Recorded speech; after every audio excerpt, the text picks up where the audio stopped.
Ladies and gentlemen, we're going to go ahead and get started with the program. I know a few of you are still finishing up. I know we have a few concerns about the potential weather this evening, so we're going to go ahead and get started. Feel free to continue with your dinner and desserts.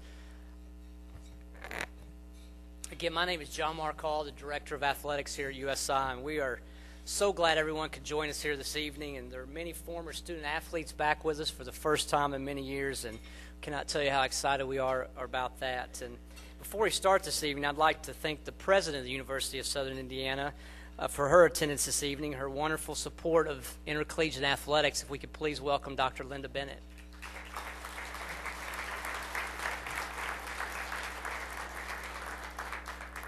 Also at this time, I'd like to introduce the members of the USI Athletics Hall of Fame who are with us this evening. If those members could stand and remain standing, and we'll hold our applause until the end, I would appreciate it. With us tonight are Mike Fetcher, family members of Dr. Charles Bertram and Mary Alice Bertram and her son John Bertram, Todd Niemeyer, Ruth Waller, and Jim Brown. If we could give them a warm round of applause.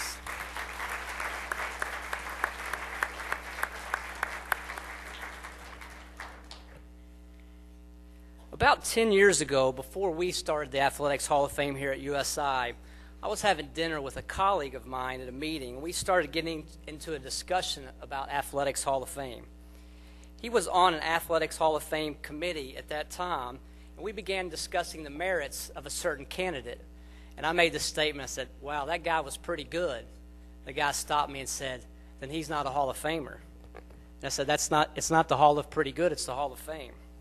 My colleague and I began exchanging barbs at that time, and we talked a lot about what the criteria should be for a Hall of Famer. And from that point on, I knew what our future Athletics Hall of Fame should look like. It should be a group that was and is exceptional, an elite group that everyone would recognize for their contributions to athletics. To be inducted into a Hall of Fame, excellence must be achieved. Tonight, we recognize 7 individuals who have helped shape our department into one that the university, the Evansville community, and the entire tri-state region can be proud of. Tonight, we will honor a baseball student athlete whose extraordinary talents took him from USI to a long career in the major leagues. We recognize a men's soccer All-American who never played a season that ended without a GOVC championship. We will honor a men's basketball hardcourt legend whose style of play led him to be a fan favorite and to the top of the record books at USI. Tonight, we honor one of the first women to receive an athletic scholarship at USI, and she did this while competing in 3 different sports. We honor a women's basketball standout that finished her career as the all-time leading scorer and rebounder at USI and helped lay a foundation for success for future women basketball teams. We honor a trailblazer who not only played on the first USI men's basketball team, actually the ISUE basketball team, but modernized the USI varsity club and led it to unprecedented heights. And finally, we honor a former tennis coach and athletic administrator who taught us all how to mentor young people and see the best in everyone. Ladies and gentlemen, tonight we are honoring excellence. Excellence in athletics, excellence in academics, and excellence in life. This group of 7 individuals, in both small and large ways, has helped all of us in the athletics department in our continued pursuit of excellence. Ladies and gentlemen, our first inductee of the evening is Debbie Schutte. Debbie was unable to be with us this evening. She lives in Florida, and this is a busy time in her accounting profession. As you can see in the program, she was a 3-sport athlete here at USI. That's an amazing accomplishment. And Debbie wanted to make sure that I pass these words along to you this evening. She said, I work in the accounting world, so this time of year is quite a challenge. With that in mind, I'm not going to be able to attend the ceremony in Evansville. I am humbled by the honor and wish I could attend. Please extend my appreciation to all who remembered me and the time I spent at the old ISUE. Knowing how much the program has grown on a local as well as national level brings back fond memories of my association with the university. Being honored with the first female athletic scholarship awarded has been a huge building block for my personal as well as professional life. Again, please extend my appreciation to those who made this award possible and I deeply regret that I will not be in attendance. Ladies and gentlemen, let's give a warm round of applause for Debbie Schutte.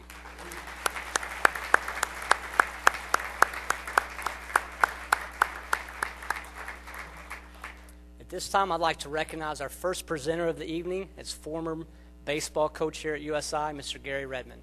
Gary?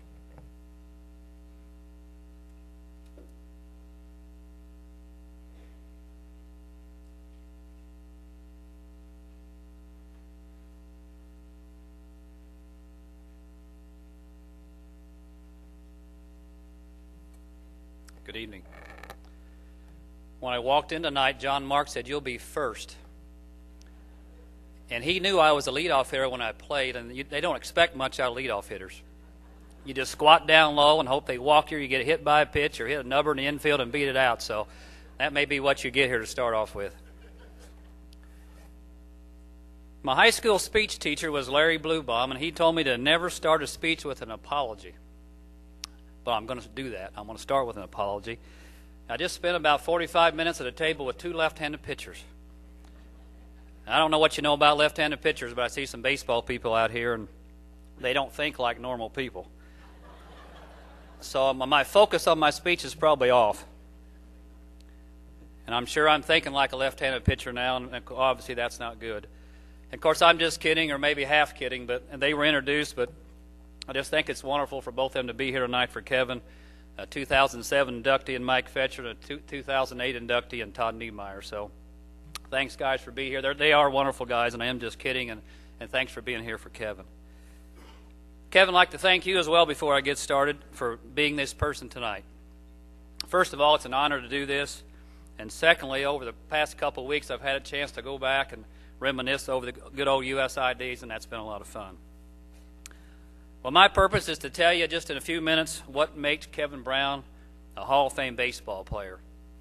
And I have a bad habit of talking too fast. I'm going to try not to do that, but I'm also in a hurry to try and get as much information as I can.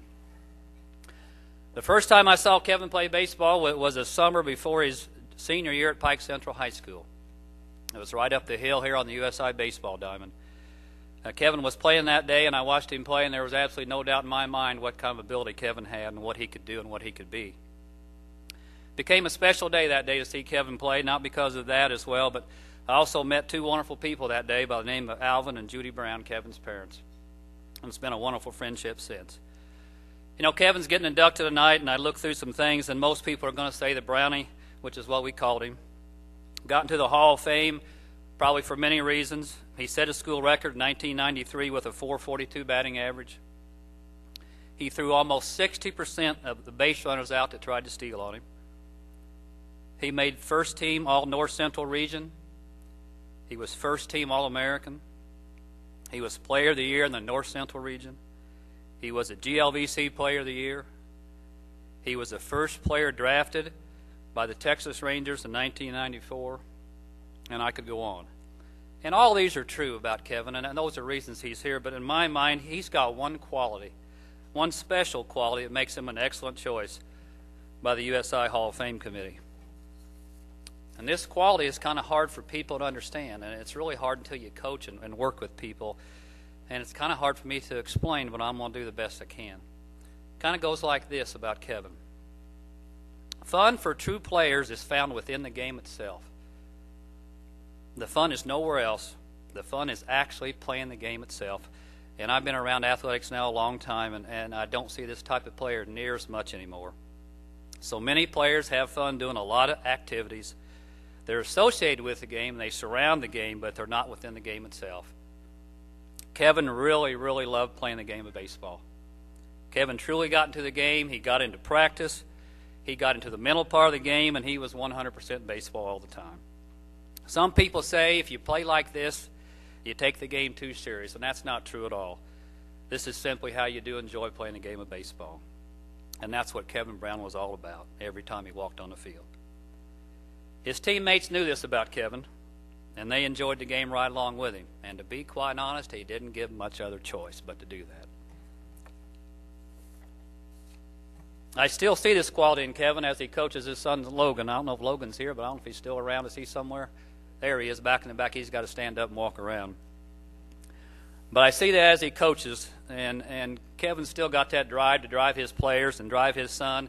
He wants them to be just like him. He wants them to really enjoy playing the game of baseball the way it should be played. I asked a lot of people about Kevin before I came tonight over the last couple of weeks, and they all really had the same answer. They just kind of told me in a different way. I asked my wife, Geraldine, what she remembered about Kevin, and she's going to come up here now and tell this. No, I'm just kidding. That's going to cost me. But she quickly responded to that. It was real quick. And she said, I still remember coming home one day after a USI baseball game and watching a highlight of Kevin rounded third and heading home to score. Well, that doesn't sound exciting, but there's obviously a little more to it than that. The situation, of course, is as Kevin rounded third, there was a catcher on the other team who was standing in front of home plate and blocking home plate. So we got a problem. And I knew what was going to happen. There wasn't any doubt in my mind coaching third. And it did happen. Kevin lowered his shoulder, and there was a collision, and Kevin touched home, and that poor catcher from the other team, off he went. And I think maybe over the fence and on the USI soccer field maybe. And the funny part that night about watching it on TV, as they played it over and over and over again in fast motion, and every time it was that poor catcher would just kept flying. But that's how Kevin played the game. That home plate was his, and he made sure it was his, and he scored. Couple highlights I kind of remember in his days of playing pro ball. It's fun to watch ESPN highlights once in a while. And I still remember the home run they showed. I think you hit it off Randy Johnson. And the ESPN announcer said, no, it's not the pitcher Kevin Brown, because there was a Kevin Brown that pitched in those days. They said, that's the catcher Kevin Brown. Of course, that was our Kevin Brown at that time. The other one I remember is his determination to catch a foul ball. And he went and ran into the dugout. He went, and he was going to catch, except he ran into the dugout pole and fell straight back, and they happened to show that highlight as well. I think Kevin remembers that one. Probably the memory that I want to share with you of Kevin and the team that he led and kind of illustrates the kind of character he had was back in 1993. To be quite honest, Kevin, I told this story this morning. At 7 o'clock, we had a leadership group with some athletes at Mount Vernon, and this just happened to come up. But, of course, when I said 1993, some of them haven't been born yet. That's kind of how old you're getting. I hate to tell you that. But it came in 1993, and it's through the eyes of my middle son, Jace, who was about 6 years old at that time. He was our bat boy. And this team won the GLVC regular season. We went to Lewis University, which is just a wonderful place to travel and play baseball. And we were very fortunate to win 3 straight in a double elimination tournament and win that. Kevin was catching. Todd and Mike were pitching. And Jace, all the excitement afterwards was going on, and he runs up to me and says, Dad, you really didn't have much to do with this. You didn't do much in this tournament. Well, the sad news is he was right. I didn't have to do a lot. The guys came to play, and because they had that attitude that Kevin had instilled in them. Kevin was right there taking charge. I never had a chance to talk to a pitcher because after the inning, Kevin had him before they got to the dugout. I didn't get that opportunity. He took care of things for me as the whole team did, and that's what Hall of Fame players do. Kevin, I asked those 2 crazy left-handers sitting behind you to say a couple things, and those are the guys that beat you to death with the balls in the dirt and wore you out, I think, for 2 or 3 years. But they had some very, very nice things to say, which I want to read to you. First one comes from Todd Niemeyer. Kevin was one of the rare players who could dominate a baseball game. He could alter the other team's approach to base running because of his defensive skills and arm. Obviously, he was a force offensively. It is a cliche, but Kevin made all of his teammates better by either bailing out a pitcher or helping other hitters get better pitches to hit. Besides being a great individual, he was all about winning and did whatever it took to help USI come out with a W. Brownie was a great teammate and friend that I was fortunate to spend 3 years with.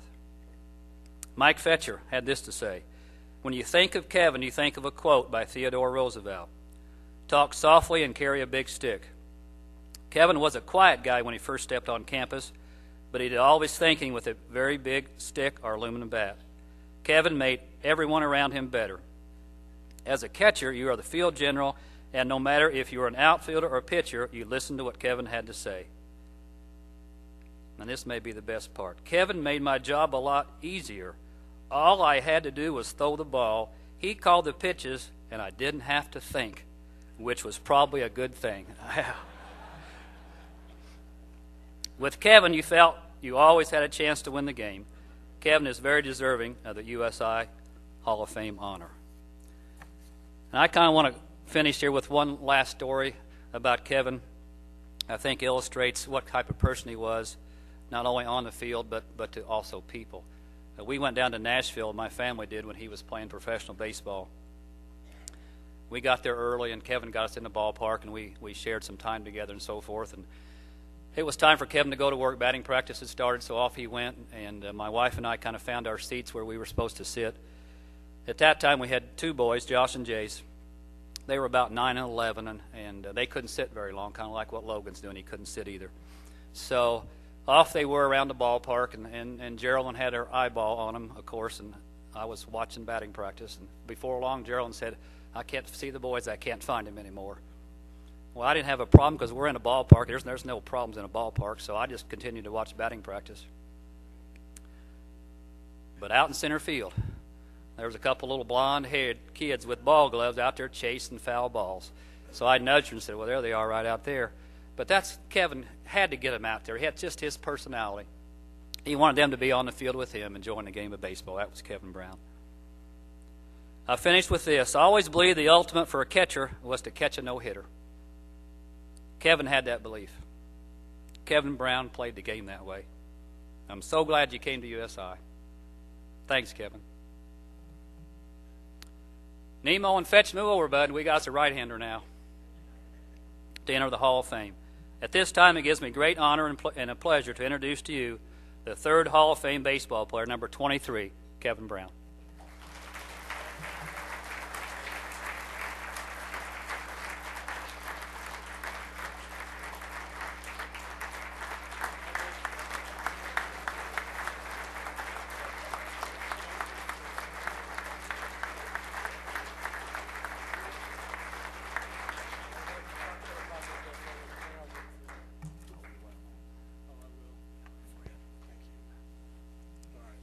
Thank you, Gary.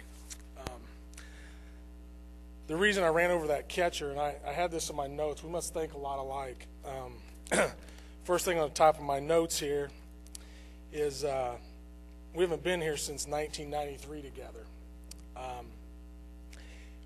The reason I ran over the catcher is the first time that freshman year, the first game that we played in the fall against University of Evansville, I come around third base, and it was always, "Don't hesitate if I'm waving you around, you got to be coming." Well, I get to third base, I hesitate, I get thrown out by one step at home plate. And I never seen anybody get so mad because I got thrown out at home plate because he sent me. But he let me know that it was because I hesitated, and he wanted to let me know that it was my fault. And I told him, he said, "Well, what were you thinking?" And I said, "Well, I thought he had the ball a little bit sooner, and I didn't think I would make it." He said, "Don't think, just react." So I did that, and after that, he never had a problem with me rounding the bases. First of all, I'd like to thank John Mark Hall, Ray Simmons, Kim Armstrong, and everyone that had a hand in getting this event together, and I think we should give them a round of applause because this is a great job. Thank you. Next, I'd like to thank the Hall of Fame committee, the athletic department, the varsity club, and most of all the USI fans. John Mark Hall called me a couple months ago, and I'm on my way to pick up my kids at school, and he had told me I'd been elected to the Hall of Fame, and of course I was excited as could be. I'm thinking, okay, who do I call? I got to soak all this in first, and kind of entertaining because I'm sitting here going, yeah, I made it into the USI Hall of Fame. This is, what a great honor. So I pick up the phone. I call my wife first because the kids are still in school. And I said, "Kate," I said, "I made it into the USI Hall of Fame." I got several different reactions. She said, "Great." I'm like, okay, I'm waiting for something else. She goes, "Does that mean you need a new suit?" So we went to Nashville the next weekend. We came back with a carload of clothes, but nothing for me. But it was a good thought anyway, Kate. Well, then I get to talk to my daughter, Kinley. And so she's 11 years old, so I let her know. I said, "Hey, Kinley, I've been elected to the Hall of Fame." She's like, awesome, Dad. Are Grandma and Grandpa Brown going to be there? So now I'm sinking lower in my seat. I'm like, all right, who am I going to talk to next? So then I get to my son Logan and pick him up at school. He gets in the car, and I told him, and said, Logan, I've been elected to the Hall of Fame. He's like, in between text messages, of course, cool, Dad. Then there was a pause for about 10 seconds, and we're starting to drive off, and he says, for what? So I tried to go to Mom and Dad. I had to get somebody to give me a little pat on the back, but, only as a teenager can say, for what? And you know what, though? All three of them in their own way, they're right. It is a great individual award, but without the teammates, my coaches, my family, none of this would have been possible. The athletic department was wonderful when we were here.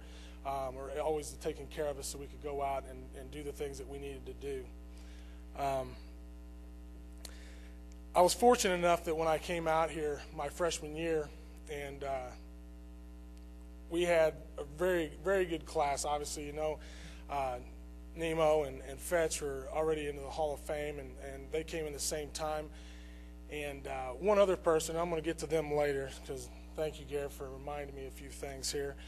And but one other guy that I want to recognize, and as I'm setting up here, I just noticed he's here tonight, is Jason Kroc. When I came here, I would say from our freshman years to our junior years together, Jason always hit behind me, and I think that's one of the biggest reasons why I had the success that I did. We had, and I said I wasn't going to pull out individuals here, but if without him hitting behind me, there's no way that I would have done what I was doing. And after I left, after my junior year, he had a tremendous year, and he kept going with that. And I wish that the guys that I was playing with now that I could have gone with me, because this is one of the best teams that I ever played for, and I played for several years. And this was the teams I had in 92, 93, 94, some of the best teams that I ever was associated with. And I'm sure we're going to see him up here soon. When Gary came to my house the first time when he was recruiting, I had been looking other places, and he came up to the house in little Winslow, Indiana, and started talking and talking with the parents. And from the beginning, I knew it was going to be a right fit for me when he was there. And I told my parents that night that this is where I'm going to end up. And but what I didn't know is that this is going to be the best coach that I ever played for. And I played, like I said, I played for 10 years professionally, and I played years before that in high school. And still to this day, he's the best coach that I was able to play for. And the reason, the way he got us prepared for the games, the practices, the guys were always wanting to be out there, bringing in the right kind of recruits to make it happen, to make us be successful. And at that time, in the 93 season, it was the most wins that this school had seen at the time. We'd been nationally ranked most of the season, and all that was because of him. He got us prepared, and I wouldn't trade any of that for anything in the world, because I learned a lot from him. But more than that, it was just his friendship. He was a great leader, great coach, but it was his friendship, because once I left USI, he was always there. I could call him anytime when I'm struggling. I wouldn't talk to the hitting coaches we had there. I'd call him and say, what am I doing? And he could tell me, well, did you do this? Did you do that? I'm like, yeah. He said, well, then do this. And next day I go and get a hit and call him back and say, hey, thanks. I didn't need a coach there when I was there. But I will say, as good as a hitting coach and as good as coach as he was and recruiter, there was only one mistake that I saw him make, because I never seen him make too many mistakes. But when he came out to recruit, he didn't tell me, and the reason I like to stay close to home is because I could be close to my parents and they could come see me, plus they could cook. He didn't tell me that Geraldine could cook and make cookies the way she did. I'd have came without a scholarship. So he made a mistake right there. It's the first one that I found. The fall of my freshman year, we were playing the other team across town, and my career, I was telling my wife this the other day, I said my career just about ended before it started. we had played a few games at home, and I was really struggling at the plate. I think I was about 0 for 10 or 15 in the fall, and I'm hanging my head. I'd never been through something like that. We're playing at the University of other side of town, and we're at the Armory behind there, and we're playing, and I come up my first at bat, and I strike out, and that's probably my 10th or 12th strikeout and 15 at bats, and I come in from left field, and he stands on the top of or out in front of the dugout, and he just has his arms crossed, and he tells me to come here for a second. He said, if you don't get a hit this time, he said, you'll never play again. So I go out, and I end up going 3 for 4 that game, and we never had that discussion again. But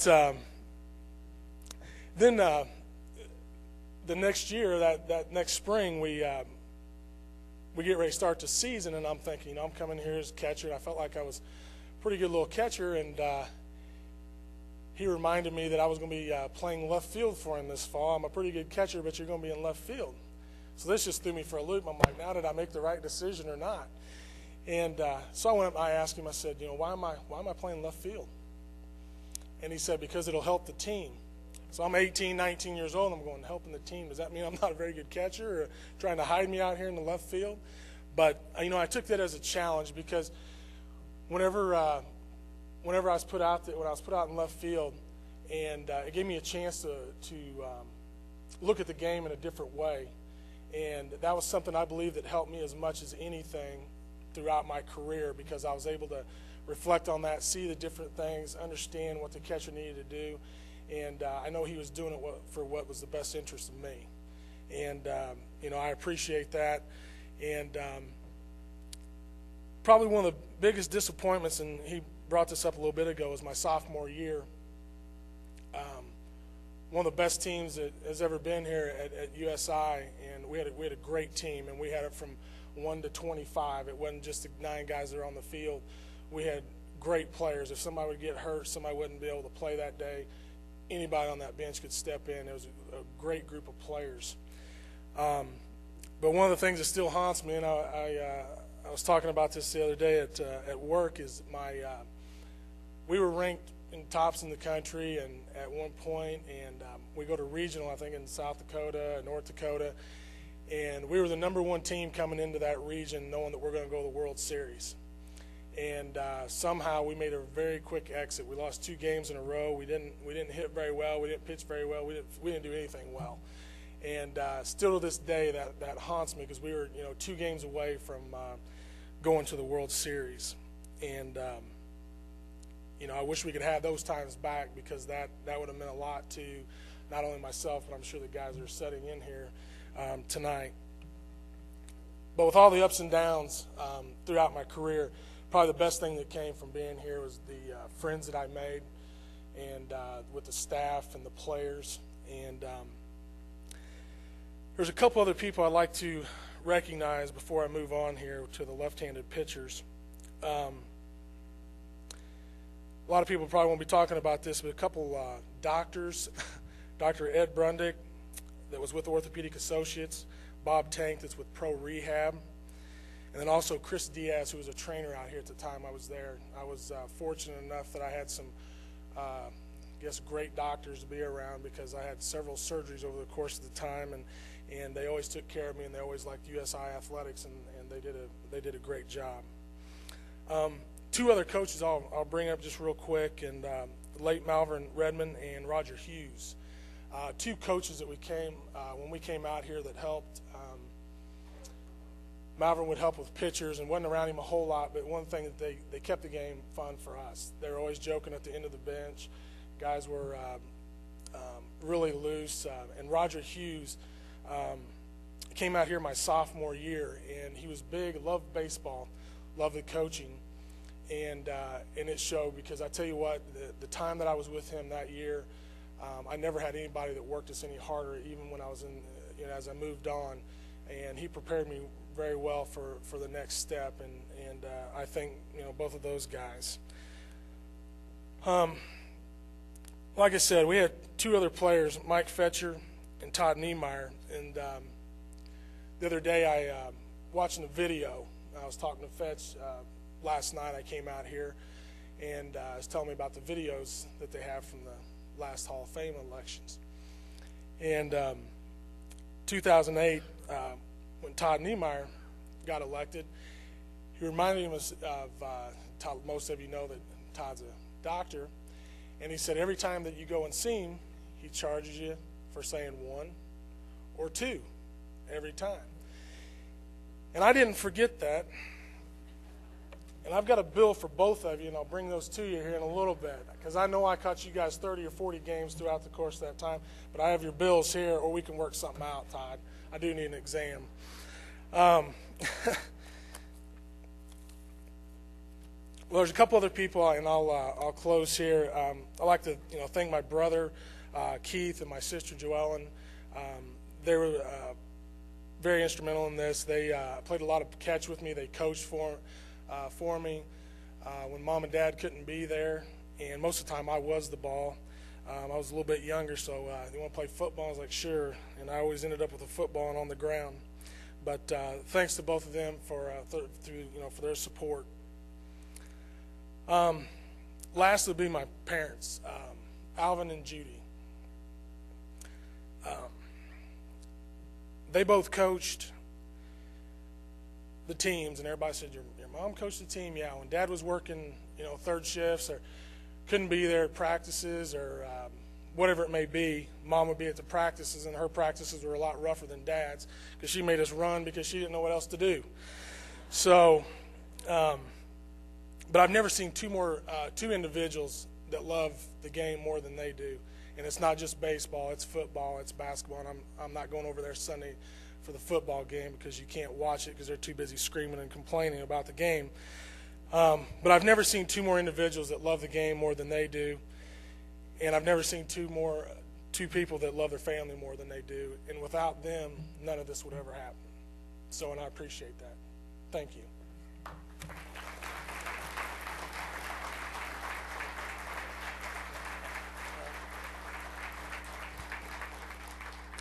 Thanks, Gary and Kevin. At this time, I'd like to introduce a couple of former USI soccer standouts who will introduce our next inductee. And again, I know the weather's getting a little iffy out there, so again, if we can keep on pace here, but I'd like to introduce our former USI soccer student athletes, Kevin Larkin and Mo Cato. Thank you.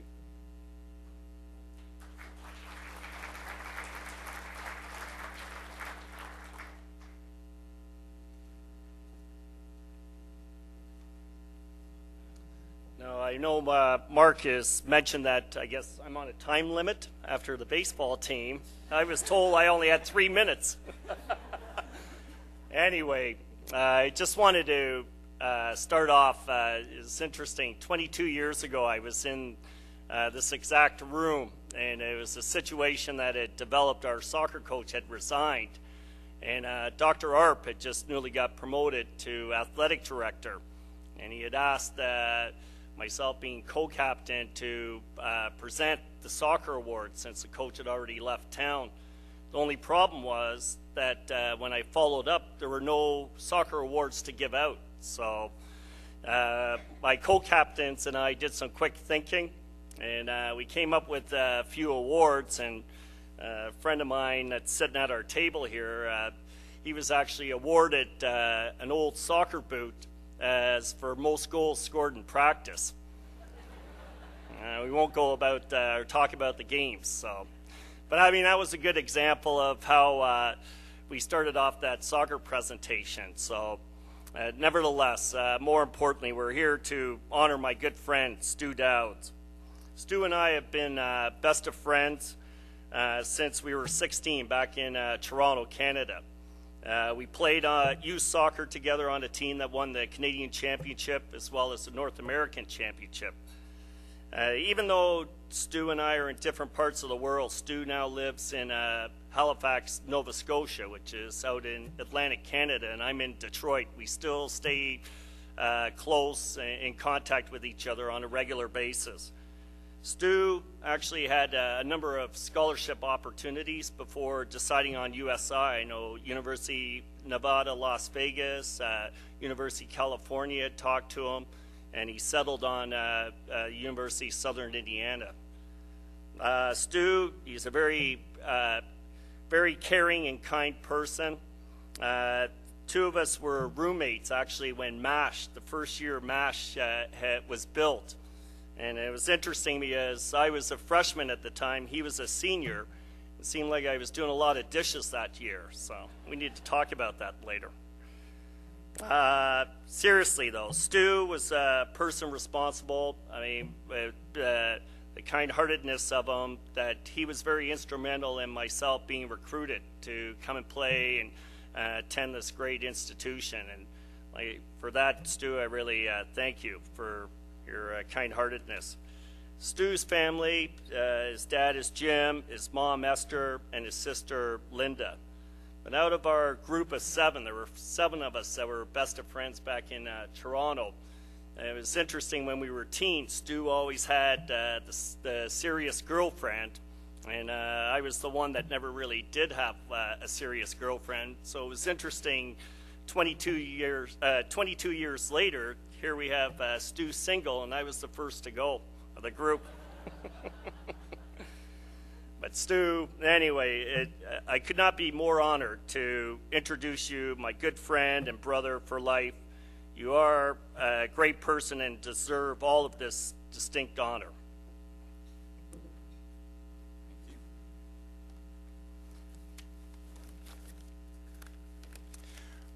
Well, let me tell you about the first time that I met Stu Dowds.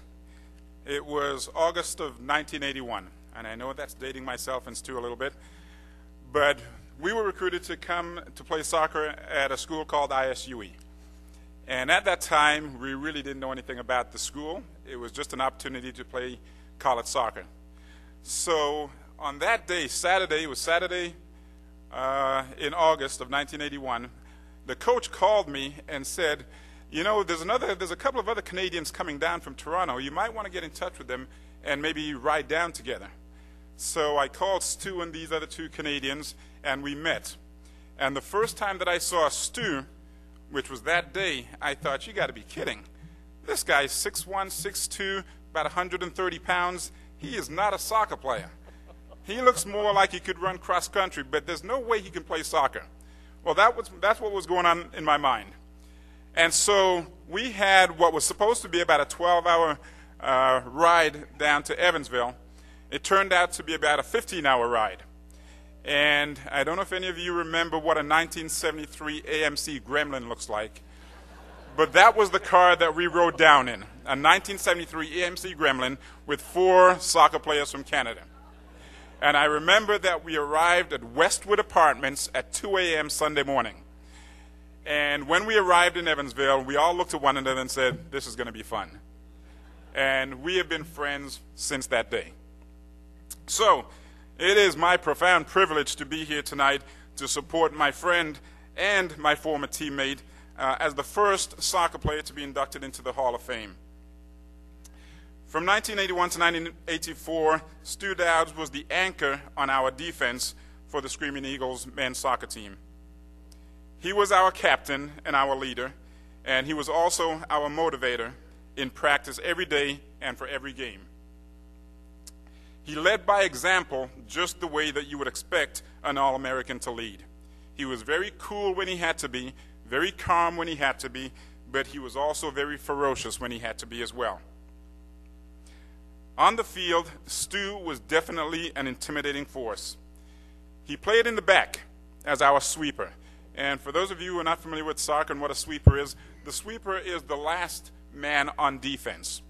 So he is there to protect anyone from getting past him, otherwise they have a clear shot at the goal.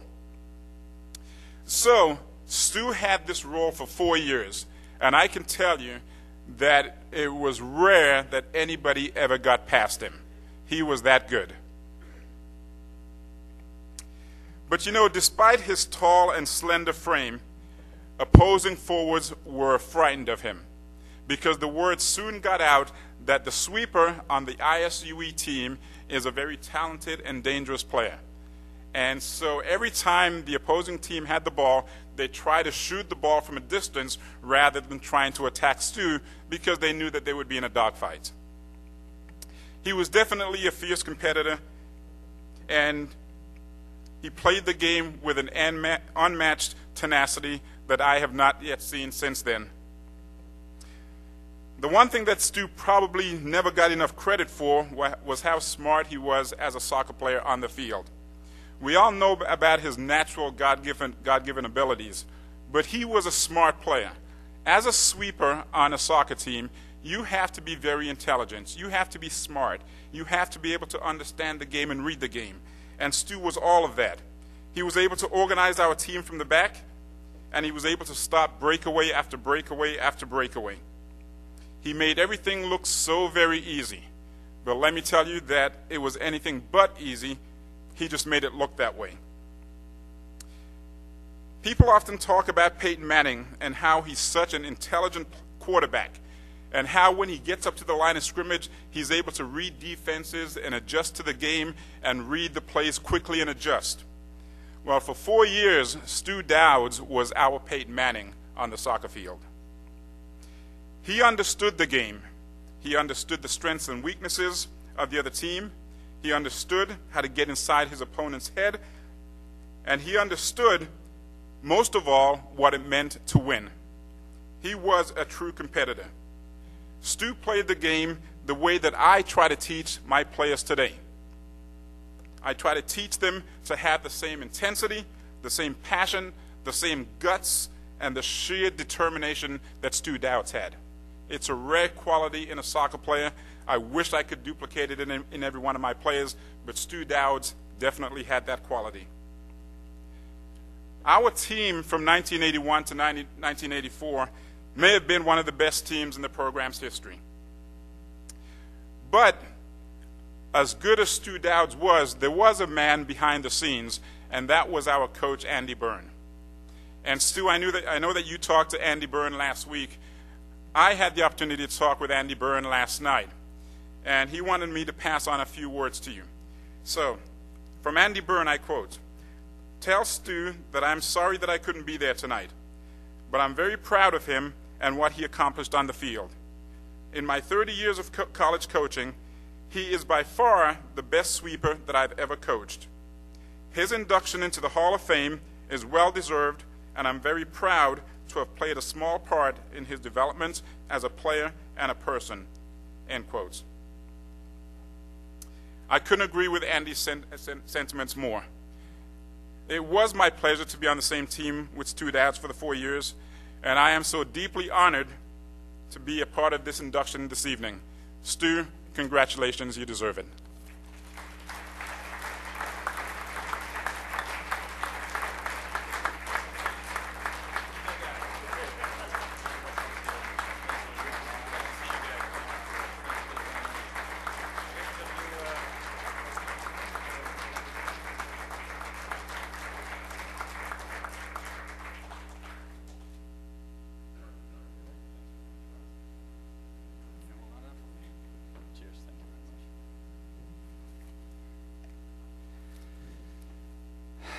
Good evening, everybody.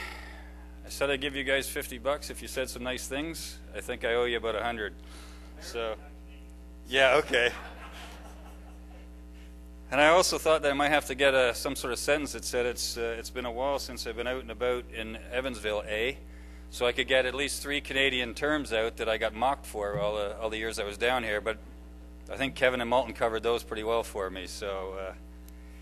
Thanks, guys. I appreciate the intro. Fantastic, kind words. Unbelievable. You outdid yourselves, so I really appreciate it.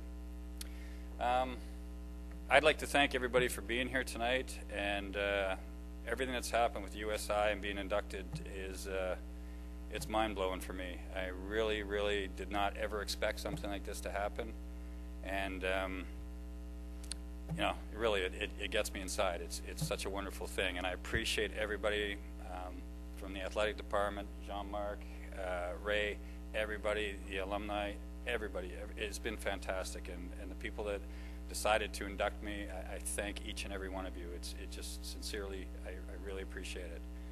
I was so surprised when Jean-Marc called me in December. I was just driving along the road, and he phoned, and he says, "This is Jean-Marc from USI," and my first thought was, "Oh no, he's going to ask me to play an alumni game. Does he not know that I'm 48 years old and it would probably kill me?"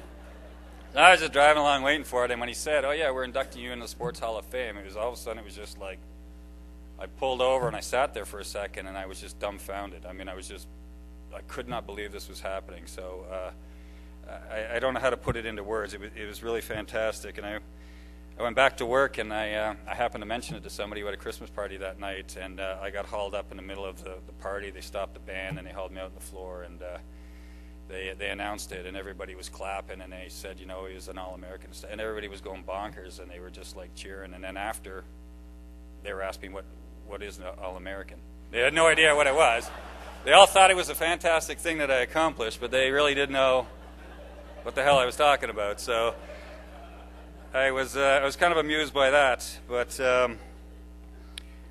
when I came down here, it was tough leaving family and friends and coming to a different country to go to school. But I tell you, it didn't take long to settle in here at all. People were fantastic and so kind in helping us out. We looked like we were fish out of water, I think, and everybody in the community helped us out, and I really appreciated it at the time. It was a little strenuous, making the adjustments, but everybody in the community, like I said, fantastic. And getting this award, I feel almost selfish for reasons I shouldn't. I mean, I owe this award, or should share this award, with everybody that I played with down here. Even going back to the coaching, as Moulton mentioned, Andy Byrne, fantastic, had him for 3 seasons. Mike Farrell was my last senior year here. All the players that I played with were well deserving to be part of this. Soccer is like 11 players out there. You can't be an individual and win anything. You are a team, and you have to play that way. So any accomplishments that I achieved or whatever, I owe it to the people and the coaches that I played with, for sure, without a doubt. And I applaud each and every one of them. It was amazing to be here and travel around, and I learned so much about the country here. I got to see so many places. I played with guys from England, Bermuda, Missouri, everywhere. It was such a fantastic experience. Well, I mean, for me, it was just, people from all over the place. It was new to me. Not your favorite place, I understand, Jamie. I'm sorry about that, man. Well, don't get me started. There's a couple of players, Driving in here today and to see how much this university has changed was just mind-blowing. It is incredible how it's grown. It just looks like a state-of-the-art facility, which is really, really amazing. You should applaud each and every one of yourselves who helped develop and create this and expand this community. It's fantastic to see. I noticed when I went online and that the sports programs are even growing and stuff like that too. With the way the economy's going and stuff like that, to see a university just go in this direction is fantastic. I mean, I think it's wonderful. I can't wait to come back tomorrow in the daylight and be able to walk around the campus and see all the fantastic things that everybody here has helped to create. I think that's really amazing. I tried to think of some stories that I might be able to share that might be kind of amusing and stuff like that. I'm not sure this is the venue with the ones that came to mind. After, if we're having a drink somewhere or something like that, it might be a little bit more appropriate. We had some fantastic times down here. We played hard, as Moulton and Ken were saying. We had a team that I think really helped put ISUE, USI on the map as far as soccer was concerned. We left it all on the field. We had a determination and a character about us that was pretty amazing. And it's hard to find teams to click like that. And it was just a fantastic experience. And, these past 2 months, just the memories that come back are just fantastic. So, and for those of you who might wonder what I've been up to since I left university, I went back to Toronto and I got involved in the television industry. I got a job offer and went out to Nova Scotia, fell in love with that area, and I went there in '96. Although I never married or have any children, I now am involved in creating and directing children's television shows for preschoolers. So it's a very rewarding experience. I think making that move to go out there by myself, leave my family and friends again, and take a chance, had I not done that coming down here, I don't know that I would have been able to make that same leap. And again, I just grew so much when I came down here, and it was just such a fantastic experience. It allowed me to do that, and it's taken me where I am in life now, and I think that's really amazing. I don't know, in closing, I just want to say to you, like, I'm so thankful for the time that I spent down here. I am so thankful for this evening. I think it's incredible that you go to the trouble to do this and embrace your athletic community, and I know there's a lot of work that goes into it. It's an honor to be here with you tonight, and it is very much appreciated. So thank you so much. This just means everything to me, and you know, I'm going to keep it short and sweet like that. And if I could say one more thing before I leave, I was passing through Chicago today after a very rough flight from Nova Scotia, and I decided on my way to the boarding terminal that I should stop and have one to calm the nerves. And I got carded. So at 48 to get carded, I love America. Thank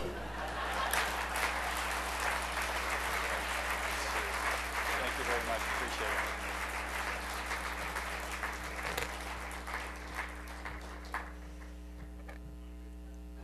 Let's introduce our next inductee. I've asked longtime USI supporters and donors to do the introductions, the presenting, and the accepting, Mr. Russ Woosley and Mr. David Herrenbrook.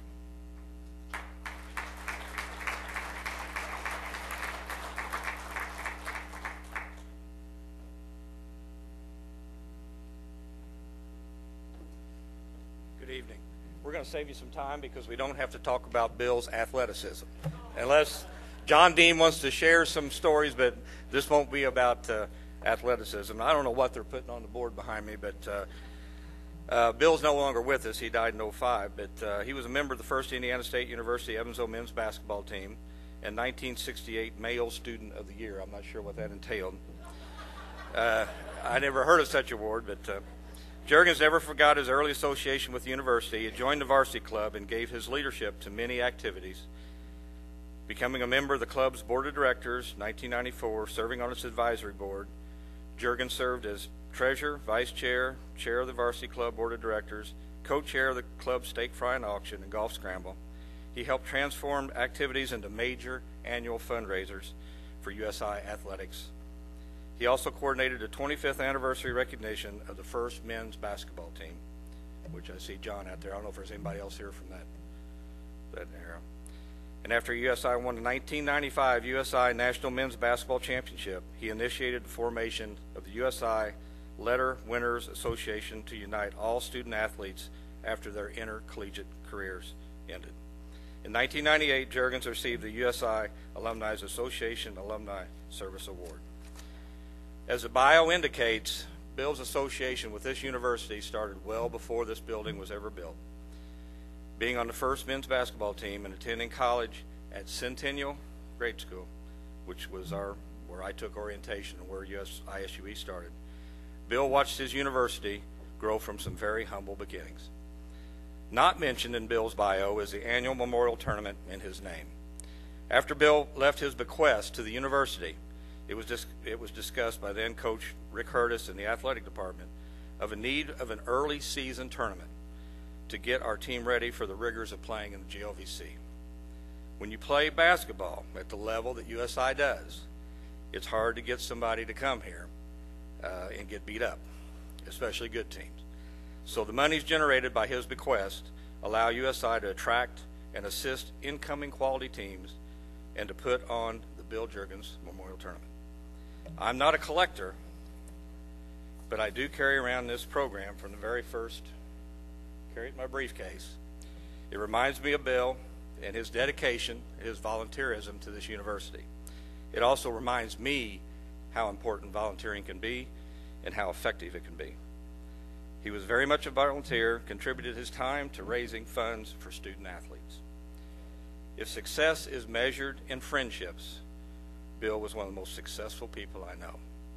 His memory lives in all of us who knew him. Thank you for this opportunity. And it takes two of us to handle the big dog. So here's Dave Herrenbrook.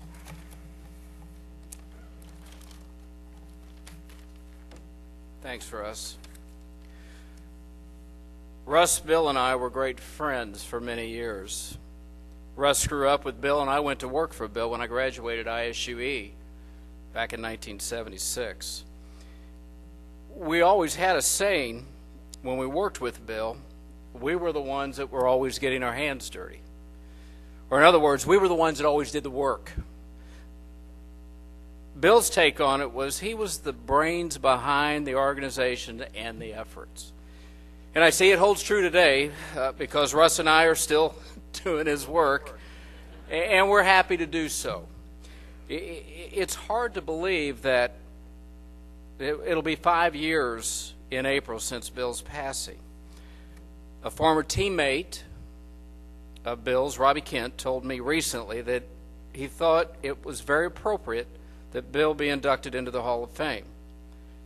But not because of his athleticism, because according to Robbie, he was a horrible basketball player, but because of his gift to the university. He said, and John may remember this, I don't know, it was before my time, he said that Bill was nicknamed the Black Hole because when you threw the ball to him, you never got it back. I'm not sure everyone here tonight is aware of Bill's gift to the university, but I think it's worth mentioning. Bill became active with the varsity club when Bruce Pearl and Rick Curtis came to town. Bill and Rick became very close friends, and as a result, when Bill's death became imminent, he decided to leave his estate to the university for the benefit of his dear friend, Coach Curtis, and the basketball program. This gesture of friendship and devotion translated to a gift of almost $500,000. The school and men's basketball continues to benefit from the annual Bill Juergens Memorial Tournament, as Russ had mentioned. Bill was often larger than life, a dear friend that some of you will never meet. I'm grateful for his friendship and his legacy.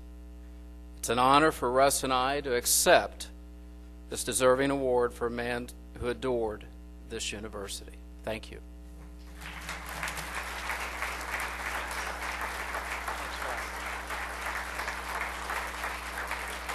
Could we not have gotten two of these? We got to split it now.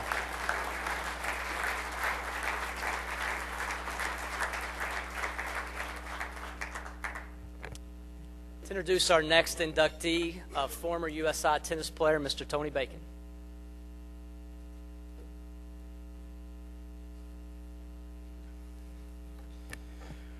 Well, good evening. My name is Tony Bacon. I am certainly not one of the founding fathers of the university. In fact, if my memory serves me correct, I believe Mo Cato was my speech instructor my freshman year. Is that correct? So the pressure's on you for what I say. I'm pleased this evening to represent over 200 of USI's men's tennis alumni and current players. I had the privilege of playing for Jack Marr from 1992 to 1995. In preparing for tonight and reflecting back on my first year of college, I realized that Coach Marr made me, a 105-pound walk-on, feel as much a part of the USI program as seniors that he had recruited to play in the top positions. My senior year would also turn out to be Dr. Marr's last year as coach. I'd like to tell you that he enjoyed going out on top and being carried off on the shoulders of his players. However, some of you knew Jack, and you also know how unlikely I would have been to have physically carried Jack anywhere. Searching for words to summarize his accomplishments, his dedication, and genuine concern for others, I quickly realized this would obviously be an impossible task. As anyone who's been on the receiving end of excellent teaching knows, there is no way to put into mere words what that contribution means to our society, the Evansville community, the USI family, especially the students and athletes here on campus, as well as alumni around the nation. However, in true Dr. Marr fashion, I'll give it my best shot. Coach would have been the last person to talk about wins, losses, records, and stats. However, after speaking with him, his wife Barbara, and sons Rex, Jeff, and Scott at events in the past year, it was obvious he truly did relish the memories and the experiences created in the pursuit of those wins and losses. At his house, he shared with me a memo that he'd kept, dated February 1st, 1974, from then ISUE's athletic director, President David Rice, establishing what is now USI's men's tennis program. Jerry Allstott, then the athletic director of ISUE, wrote in part to the president, quote, "I know that Jack Marr is interested in tennis and will do a good job. As John Mark said earlier, this is not the Hall of Fame of pretty good." That was a long time ago. In fact, I don't think anyone envisioned 36 years ago the impact that Coach Marr would have had on so many people. More than one Hall of Famer has stood right here in the past years and thanked him specifically, not as their coach, but as their teacher. Whether on a tennis court, in a biology lab, or serving on countless committees, he took pride in assisting anyone in the pursuit of their goals. This past December, a line from his obituary read, "He saw the best in everyone and valued them all." How true we know that is. He gave all who desired it, myself included, a chance to experience what USI athletics has to offer.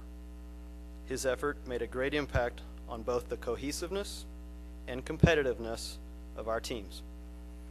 I consider myself fortunate to have experienced a diverse spectrum of what athletics can provide. In 1992, we were 2-10. 2 years later, and 21 years after the program was begun, 1994 brought a 16-5 record, USI's first undefeated GLV season, and first regular season championship. However, throughout his career and regardless of record, Coach had the same persistent goal: teach by providing an experience and allow the student athlete to do the learning from that experience. Collectively, we discovered how having high self-expectations can impact results on the tennis court. And off the court, he taught us that no matter where you are on Highway 41, a good buffet is probably no more than 20 minutes away. Those of you that knew Jack might say he was a well-rounded coach for multiple reasons. And you would all be right. None of the recipients are here tonight because of one single stat, one single game, or one single season.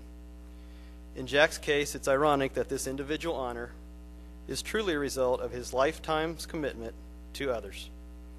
The span of a lifetime differs for each of us, but what we do for others with our own time is the true measure of our success. Jack Marr filled not only his life with these pursuits, but the lives of thousands of students, athletes, fellow faculty, administrators, friends, and certainly the wonderful family that he and Barbara have built.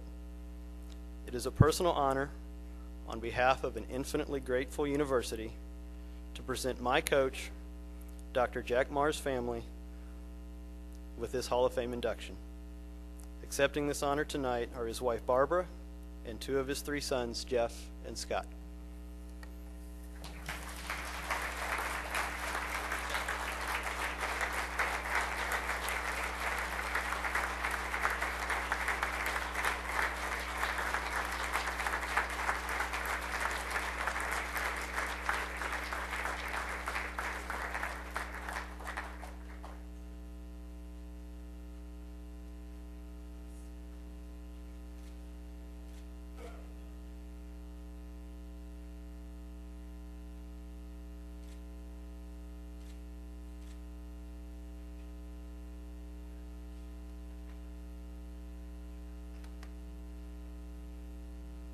Well, I don't think I'm in any shape to say much, but Jeff's going to say something for our family, and maybe Scott. We want to keep it short, but I do want to thank everybody for coming and all of Jack's friends, and also say that I'm so glad that he had a chance to know that he was going to be inducted, and he loved the university so much. Thank you.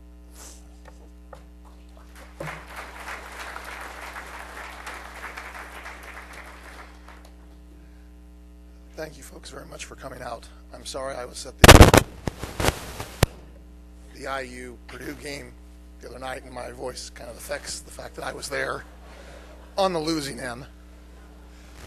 Thank you very much for coming out tonight. It means so much to us as a family. It's obviously been a difficult year for many reasons. Even the university has had many difficulties. When we came here in 1971, the facilities here was minimal at best. And as has already been stated, the university has changed in so many ways and has affected so many people. And that's what Dad envisioned when we first came out here. The things were not just the athletes. These were student athletes. And that was more important than the wins and losses, because what we became after the university was more important than necessarily what we did at the university. And that lives on today with what we're doing now and what we will do in the future. As a small student in grade school, the Rouser family, Emmanuel and Spider, you were role models. You weren't the Charles Barkleys of the world, but you were role models and affected so many people. All the student athletes do. The work isn't done. There's more for us to do. This university, yes, it's grown, but in Dad's eyes, we got more to do, guys. We've just started. Thank you very much.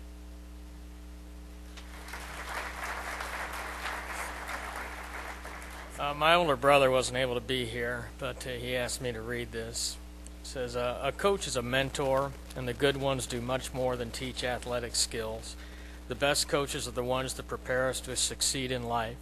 They teach us how to respond to the inevitable, unexpected challenges we all face, our occasional failures, and even our successes. They teach us poise, how to be gracious when things go our way, and how to bounce back when they don't. I never played a sport for my dad, but he was my life coach, and I will always use what he taught me to gauge my own behavior. I've seen him give the same kind of care and mentoring to lots of other people, so I know that the way I feel isn't unique. I will always be grateful that I had you in my life, Dad. I love you. And I'd just like to say, he loves sports, obviously, but to me it always seemed like he liked the fun that it brought with it, and he liked the people that he got to hang out with and interact with.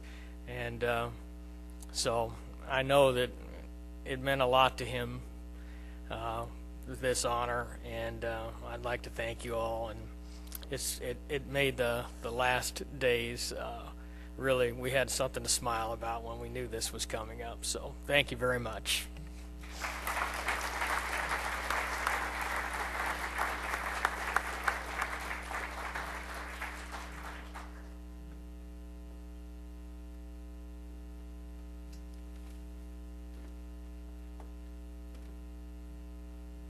Our next presenter is former USI men's basketball player, Mr. Gary Williams.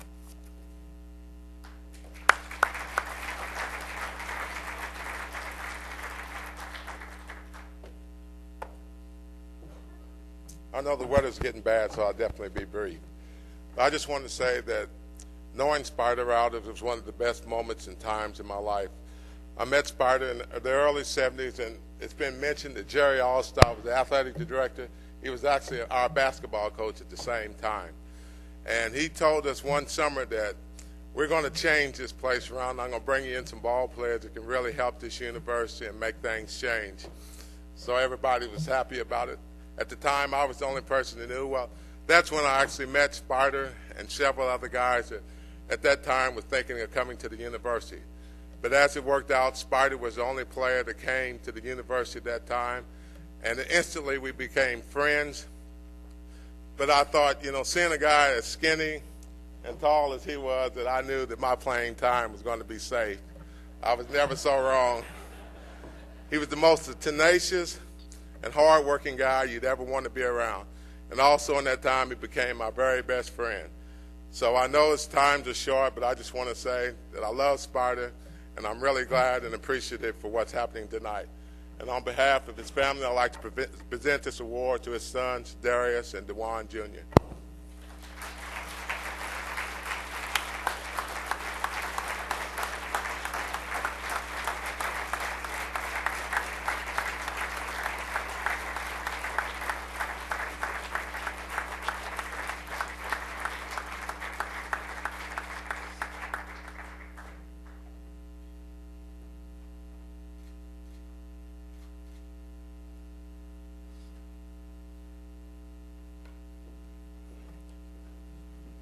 This is an honor. On behalf of myself and my family, I'd like to thank the committee and the supporters. Thank you and have a good evening.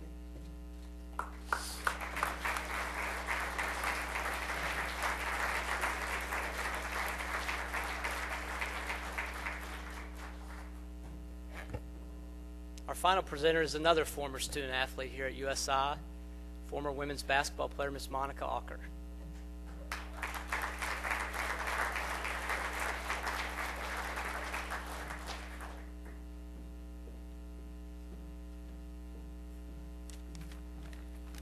Okay, I don't know what he was thinking about putting two women at the very end of a banquet ceremony, but Shelly and I's game plan was to be short and sweet. So first of all, I do want to congratulate all of the inductees. But when I found out that Shelly was going to be inducted into the Hall of Fame, I was so proud of her and, of course, myself, because I was the point guard that was passing the ball to her so that she could score every game. I was the point guard that would shoot the shots and missed most of the shots so she could get off her rebounds during the games, and then the put-ins to get her scoring. All joking aside, I had the privilege of playing basketball with Shelly since we were in middle school. Shelly and I became best friends in 6th grade. I remember when she would come over to my house and we would stay outside playing basketball, practicing layups, practicing outside shots, and practicing our free throws. One day while we were shooting, I noticed she was shooting with her left hand. Well, she's right-handed. And I said, Shelly, you're right-handed. You're supposed to be shooting with your left hand. And she said, well, it's easier for me to shoot with my left hand. I'm going to keep shooting with my left hand. Well, thankfully, I didn't start my coaching career back then, because she then became one of the best shooters that I'd ever played with. We were lucky enough that Coach Barrett included us into his recruiting class of 5 freshmen for the 87-88 season. Shelly's work ethic and the love of the game quickly won over all of our new teammates as she became one of our main offensive options. Along with great outside shooting, Shelly had a unique way of putting the ball in the basket. It was fun watching her drive into the lane, and with her amazing athletic ability, she was able to score with defensive players hanging all over her. One of her teammates, Shelly Kramer-Nokus, commented that she remembered Shelly as being a great team player. She set and achieved goals for herself while being unselfish. After 20 years, I think it's okay to tell one of my favorite stories about Shelly's career. Not really sure that this was something that improved her career, but you guys will get this after. As I mentioned earlier, Shelly had a great work ethic, except for our mandatory 2-mile every Friday morning 5 a.m. run. Shelly was a very consistent runner. She finished dead last. But by the end of the conditioning, she knew every shortcut possible through campus. Sorry, Shelly. Now, I have the privilege of introducing to you the 2010 Hall of Fame inductee, Shelly Scott Coleman.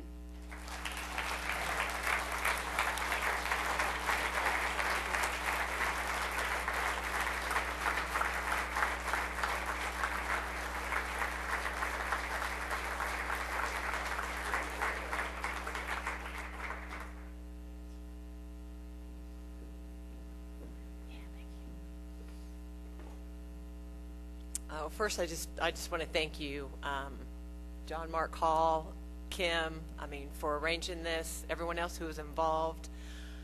It's been, about probably 10 to 15 years from I've actually been back, 20 years since I've graduated.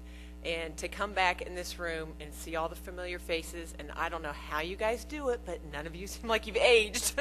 Monica and I were talking, I was like, oh my gosh, it's just such a neat atmosphere. And I know I'm pretty much summing up what everybody else has said this evening, but this is a unique university, a unique place. Stuart, I didn't come as far as you, Indianapolis, but, going away from home for the first time, it's hard. And I've got 3 kids, and then we'll be sharing that opportunity here in the next couple years. My first one will go away to college, and it is tough. But, the people here, the faculty, your teammates, coaches, I mean, they make it so much easier. It's like such a big family here. And it has grown over the years tremendously, but I still get that same feeling when I come back. It's just that same, smaller university atmosphere where everyone knows everyone. And it's just awesome being back. It really is. And to share this with two of my three kids. My husband has stayed back with my youngest daughter who's playing in a basketball tournament. Mom, I don't know what to do. And I didn't want her to have to make that decision on whether she comes and supports me or helps her team hopefully to a conference victory.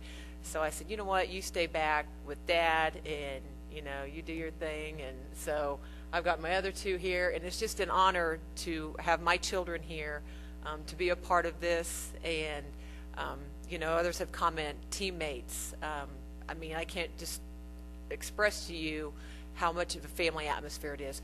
The relationships we have built, Monica and I not only middle school, high school, but to come here to college, the relationship we have built, the 2-mile run, I thought, I'm not here on cross-country scholarship. Why are we running 2 miles, And being older, now I look back and, you get wiser as you get older and you realize, why your coach pushed you when they did. And, I tell my kids now I see the talent, that athletic ability, and I have a tendency to push myself, but because I know how important it is and how it pays off.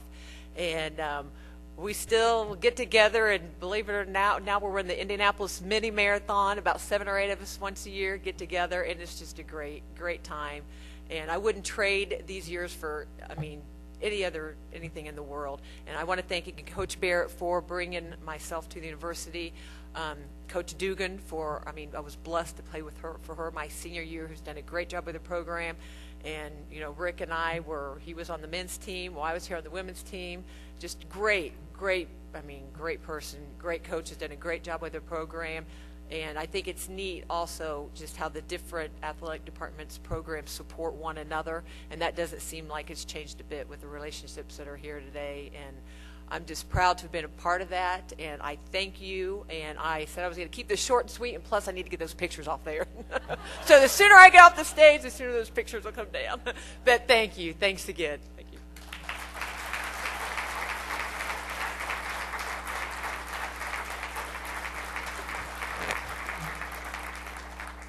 Again, we'd like to thank everyone so much, for the former student athletes and varsity club members here and Hall of Famers. It's been a great evening, and these are 7 wonderful individuals, and we really appreciate the kind words and that everybody said. Everybody be careful on the way home. We hope to see you at the game tomorrow afternoon at 1 and 3:15. Take care.